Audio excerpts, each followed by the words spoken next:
Саламатсыздар ма, құрметті оқырмандар? Сіздермен бірге математика пәнінің оқытушысы Асейтов Амангелді Гумарович. Кезекті сабағымызда математика пәнінен 5-ші сыныптың оқулығының 1-ші бөлімінің нөмірі 17-ші есебін талдаймыз.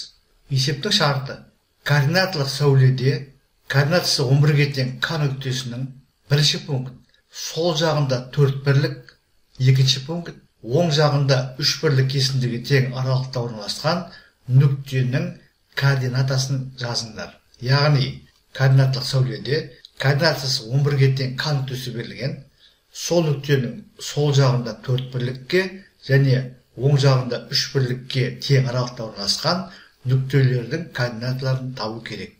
Шешуі: координаталық сәулені алдық. Мен бірлік ретінде бір тор көзі алдым, яғни шаршының бір қабырғасын алдым.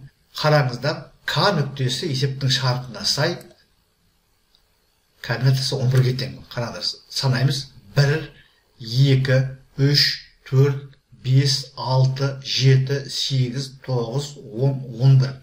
Алдымен К нүктесін салып алдым.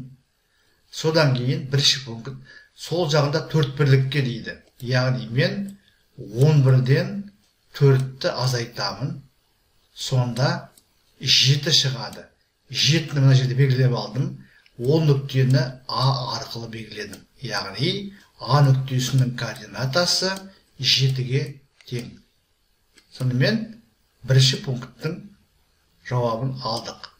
Екінші пункт бізде нүкте К нүктесінің оң жағында 3 бірлік кесіндіге тең аралықта орналасқан.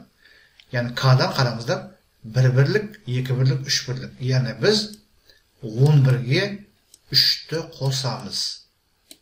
Сонда 14 шығады. Мен оны Б нүктесінде белгіледім. Яғни Б нүктесінің координатасы 14-ге тең.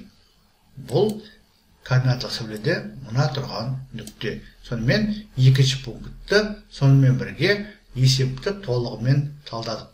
Сонымен құрметті оқырмандар, біз бүгінгі сабақта Әбілқасымова бастаған авторлар тобының 5-ші сыныпқа арналған математика оқулығының 1-ші бөлімінің нөмірі 17-ші есебін талдадық. Сіздерге барлығы да түсінікті болды деп ойлаймын. Егер сұрақ болса комментарийға жазыңыздар. Мен әдеттегідей әрбір сұраққа ұсыныс пікірге ескертуге, уақытымен және нақты жауап беруге тырысатын боламын. Зейін қойып тыңдағандарыңыз үшін көп рахмет. Келесі кездескенше.